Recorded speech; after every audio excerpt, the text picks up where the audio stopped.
കേരള ഭരണസിരാ കേന്ദ്രങ്ങളെയും ഉദ്യോഗസ്ഥ ലോബിയെയും ഒരുപോലെ വിറപ്പിച്ചുകൊണ്ട് ഇത് ആരോഗ്യവകുപ്പ് മന്ത്രി കെ മുരളീധരൻ്റെ വൻ പ്രഖ്യാപനം വന്നിരിക്കുകയാണ്. ഭരണപക്ഷത്തെയും പ്രതിപക്ഷത്തെയും ഉദ്യോഗസ്ഥരെയും ഒരേപോലെ ഞെട്ടിച്ചുകൊണ്ട് കടുത്ത ഭാഷയിലാണ് മന്ത്രി ഇപ്പോൾ രംഗത്തെത്തിയിരിക്കുന്നത്. Health director doctor K J. റീനയുടെ സ്ഥലം മാറ്റ ഉത്തരവ് അഡ്മിനിസ്ട്രേറ്റീവ് ട്രൈബ്യൂണൽ സ്റ്റേ ചെയ്തതിന് പിന്നാലെയാണ് മാധ്യമങ്ങൾക്ക് മുന്നിൽ മന്ത്രി തൻ്റെ കലിപ്പടക്കാനാകാത്ത ഭാവം വ്യക്തമാക്കിയത്. താൻ ഈ കസേരയിൽ ഇരിക്കുന്നിടത്തോളം കാലം സർക്കാരിനെതിരെ അണിയറയിലിരുന്ന് തുരപ്പൻ പണി നടത്തുന്ന ഒരു ഉദ്യോഗസ്ഥനെയും പ്രമുഖ കസേരകളിൽ ഇരിക്കാൻ അനുവദിക്കില്ല എന്ന് വളരെ വ്യക്തമായി കടുത്ത ഭാഷയിൽ തന്നെ അദ്ദേഹം പ്രഖ്യാപിച്ചു കഴിഞ്ഞു. സർക്കാരിൻ്റെ നയങ്ങളോടും നിർദ്ദേശങ്ങളോടും സഹകരിക്കാത്ത, ഉത്തരവുകൾ അനുസരിക്കാൻ മടിക്കുന്ന ഉദ്യോഗസ്ഥർക്ക് ഈ ഭരണത്തിൽ വലിയ സ്ഥാനമൊന്നും ഉണ്ടാകില്ല എന്ന കൃത്യമായ മുന്നറിയിപ്പാണ് അദ്ദേഹം നൽകുന്നത്. ട്രൈബ്യൂണലിൻ്റെ താൽക്കാലിക സ്റ്റേ ഉത്തരവ് സർക്കാരിന് കിട്ടിയ വൻ തിരിച്ചടിയാണെന്ന തരത്തിൽ പ്രചരിക്കുന്ന വാർത്തകളെ മന്ത്രി അപ്പാടെ തള്ളിക്കളയുകയാണ്. കോടതികളുടെ ഘടന ചൂണ്ടിക്കാണിച്ചുകൊണ്ട് അദ്ദേഹം ചോദിക്കുന്നത്, സെഷൻസ് കോടതി ഒരു വധശിക്ഷ വിധിച്ചാൽ അതിനു മുകളിൽ അപ്പീൽ നൽകാൻ ഹൈക്കോടതി ഇല്ലേ എന്നാണ്. അതുപോലെ തന്നെ ട്രൈബ്യൂണലിൻ്റെ ഈ 2 ആഴ്ചത്തെ സ്റ്റേ ഉത്തരവിന് എതിരെ ഉയർന്ന കോടതികളെ സമീപിക്കാൻ സർക്കാരിന് പൂർണ്ണ അധികാരമുണ്ട്. ഡോക്ടർ റീന സർക്കാരിൻ്റെ പ്രവർത്തനങ്ങളെ എങ്ങനെയൊക്കെ അട്ടിമറിക്കാൻ ശ്രമിച്ചു എന്ന് കൃത്യമായ തെളിവുകളോടെ ഉയർന്ന കോടതികളിൽ സർക്കാർ ബോധിപ്പിക്കുമെന്നും മന്ത്രി വെല്ലുവിളിക്കുകയാണ്.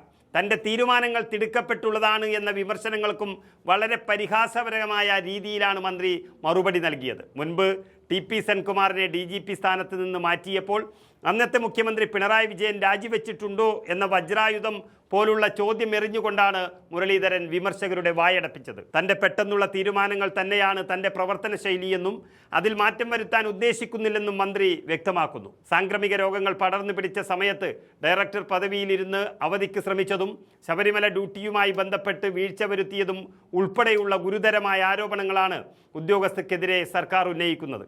ഈ പോരാട്ടം ഇവിടെയെങ്ങും അവസാനിക്കില്ല എന്ന വളരെ കൃത്യമായ സൂചനയാണ് മന്ത്രിയുടെ വാക്കുകളിൽ ഉള്ളത്. ഡോക്ടർ റീനയ്ക്കെതിരായ നടപടിയിൽ അഡ്മിനിസ്ട്രേറ്റീവ് ട്രിബ്യൂണൽ സ്റ്റേ കൊടുത്തിട്ടുണ്ട്. അതൊക്കെ ഭരണപരമായിട്ടുള്ള കാര്യങ്ങളിൽ ചിലപ്പോൾ ചില തീരുമാനങ്ങൾ ഉണ്ടാകും. അതിൽ മേലീ സ്ഥാപനങ്ങളൊക്കെ ഉണ്ടല്ലോ. ഇപ്പോൾ സെഷൻ കോടതി ഒരാളെ തൂക്കിക്കൊല്ലാൻ വെച്ചാൽ പിറ്റേന്ന് തൂക്കിക്കൊല്ലും. അതിൻ്റെ മേലെ ഹൈക്കോടതിയുണ്ട്, അതിൻ്റെ മേലെ സുപ്രീം കോടതിയുണ്ട്. ഏതായാലും ഒരു കാര്യം വ്യക്തമാണ്, സർക്കാരിനെ അനുസരിക്കാത്ത ഉദ്യോഗസ്ഥന്മാർ കെ മുരളീധരൻ ഈ കസാലിൽ ഇരിക്കുമ്പോൾ ആ സ്ഥാനത്ത് ഉണ്ടാവില്ല. ഞാൻ ചോദിക്കട്ടെ, സെൻകുമാറിനെ DGP സ്ഥാനത്ത് മാറ്റിയപ്പോൾ പിണറായി രാജിവെച്ചോ? ഇല്ലല്ലോ. ഒരു തിരിച്ചടിയില്ല, അതിന് മേലെ കോടതിയുണ്ട്.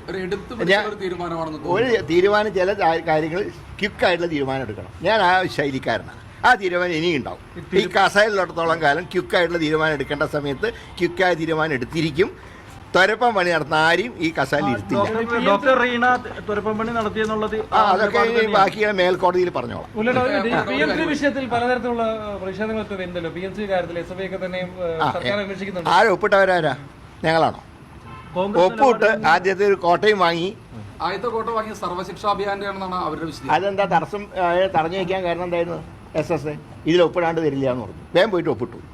മാത്രമല്ല, ഞാൻ പറയാം, തലയിൽ കൊണ്ടിട്ടല്ലേ പോയിട്ട് ഒപ്പിട്ടെ. ക്യാബിനറ്റ് യോഗത്തിൽ മന്ത്രി രാജ്യം ചോദിക്കുകയാണ്, അന്ന് ഒപ്പിട്ടോ, നമുക്ക് പിന്നെ ആലോചിക്കാം. ഇതങ്ങനെ ഞങ്ങൾ കൂട്ടായി തീരുമാനം എടുത്തു, ആ തീരുമാനം ഞങ്ങൾ നടപ്പാക്കുന്നു.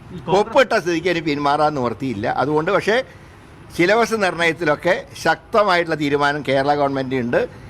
പഠിപ്പിക്കേണ്ട എന്ന് കേന്ദ്രം പറഞ്ഞാൽ പഠിപ്പിക്കേണ്ട വിഷയമാണെങ്കിൽ പഠിപ്പിക്കും. അതിൽ മുഗൾ സാമ്രാജ്യം ഉൾപ്പെടെയുള്ള കാര്യങ്ങൾ പഠിപ്പിക്കും. സുപ്രീം കോടതിയിൽ പോലും കേരളം ഈ വിഷയം ഫ്രീസ് ചെയ്തിരിക്കുകയാണെന്ന് അറിയിക്കുന്ന ഒരു സാഹചര്യം, കേന്ദ്രം പോലും അറിയിക്കുന്ന ഒരു സാഹചര്യം ഉണ്ടായി. KM ഷാജി ഒരു സ്റ്റേറ്റ്മെന്റ് കടന്ന് കളിക്കുന്നുണ്ട്. അത് സർക്കാരിനെ സംബന്ധിച്ചിടത്തോളം ഒപ്പിട്ടൊരു വിഷയത്തിൽ പുറകോട്ട് പോകാൻ ഞങ്ങൾക്ക് കഴിയില്ല.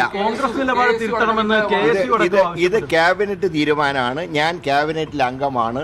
ക്യാബിനറ്റ് എടുക്കുന്ന തീരുമാനങ്ങൾ എനിക്ക് ഉത്തരവാദിത്വം. പാർട്ടി മുന്നണി മാത്രമല്ല, ഗവൺമെന്റ് തീരുമാനം എടുത്താൽ ആ ഗവൺമെന്റ് തീരുമാനത്തിൽ നിന്നും മന്ത്രിമാർക്ക് പുറകോട്ട് പോകാൻ സാധ്യമല്ല. ഞങ്ങൾ ആലോചിച്ച് മണിക്കൂറുകൾ ചർച്ച ചെയ്തെടുത്ത തീരുമാനമാണ്. ഒപ്പിട്ട സ്ഥിതിക്ക് ഇനി മുന്നോട്ട് പോകാതെ നിവർത്തിയില്ല. പക്ഷേ എല്ലാ കാര്യങ്ങളിലും സുതാര്യമായിട്ടുള്ള സമീപനം ഞങ്ങൾക്കുണ്ട്. ഞാൻ പറഞ്ഞാൽ പഠിപ്പിക്കേണ്ട വിഷയം തീരുമാനിക്കുന്ന ഞങ്ങളാണ്. ഏത് വിദ്യാലയം തിരഞ്ഞെടുക്കാൻ തീരുമാനിക്കുന്നത് ഞങ്ങളാണ്. അങ്ങനെയുള്ള കാര്യങ്ങളുമായിട്ട് ഞങ്ങൾ മുന്നോട്ട് ഇതൊക്കെ അക്കാലത്ത് വി ശിവൻകുട്ടിയും വിശദീകരിച്ചു. ഒരു കാര്യം ആ ശിവൻകുട്ടി പറഞ്ഞ ഇപ്പൊ ഒഴുങ്ങി അല്ല, അന്ന് ഈ ശിവൻകുട്ടിയാ പോയിട്ട് ഒപ്പിട്ടെ കാര്യങ്ങളൊക്കെ ശിവൻകുട്ടി ആ, വിശദീകരിച്ചു. ഉവ്വ് അതേ ഉവ്വ്. സെയിം നിലപാടിനെ ഇപ്പൊ യു ഡി എഫ് അല്ല ഞങ്ങൾ അല്ല ഞാൻ ഒപ്പിട്ട് കഴിഞ്ഞാൽ ഒപ്പിട്ടത് ഫൈനലാണ്. അല്ല ആര് വിചാരിച്ചാൽ ഒരു മാറ്റം വരുത്താൻ കഴിയില്ല. ഒരു കാര്യം, സംസ്ഥാനത്തെ ചില സ്വകാര്യ ആശുപത്രികളിൽ ഇഡിയുടെ പരിശോധന നടക്കുന്നുണ്ട്. നടക്കട്ടെ, നടന്നിട്ട് അതിന്റെ റിപ്പോർട്ട് കിട്ടട്ടെ, പരിശോധിക്കാം. പക്ഷേ ഒരു കാര്യം കൂടി. ആശുപത്രിയിലെ മാസങ്ങളായ ഒരു സമരത്തിൽ അവിടെ പോയി ഒരു പുതിയ ബ്ലോക്ക് ഉദ്ഘാടനം ചെയ്യുന്നതിൽ ഒരു ഔചിത്യക്കുറവില്ലേ? സമരം നടത്തുന്ന അവിടെ ആൾക്കാർ സമരം നടത്തുന്നവരുടെ കാര്യങ്ങൾ സർക്കാർ അനുഭാവപൂർവ്വം പരിഗണിക്കുന്നുണ്ട്. പക്ഷേ അതേ സമയത്ത് സാധാരണക്കാരുടെ ഒരു രോഗിയുടെ ചികിത്സയ്ക്ക് ഫലപ്രദമായിട്ടുള്ള സംവിധാനങ്ങൾ ഉണ്ടാകുമ്പോൾ വകുപ്പിന് മാറി നിൽക്കാൻ കഴിയില്ല. എന്നാൽ അതുപോലെ തന്നെ നഴ്സുമാരുടെ കാര്യങ്ങൾ ഗവൺമെൻറ് പരിഗണനയിലുണ്ട്. അതിൽ ഞങ്ങൾ ചില നിർദ്ദേശങ്ങൾ മാനേജ്മെന്റ് മുമ്പിൽ വെച്ചിട്ടുണ്ട്.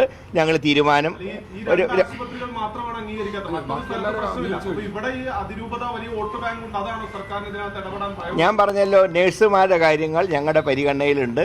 ഒരാഴ്ചയ്ക്കുള്ളിൽ ഞങ്ങളുടെ തീരുമാനം ഉണ്ടാവും. ഈ 3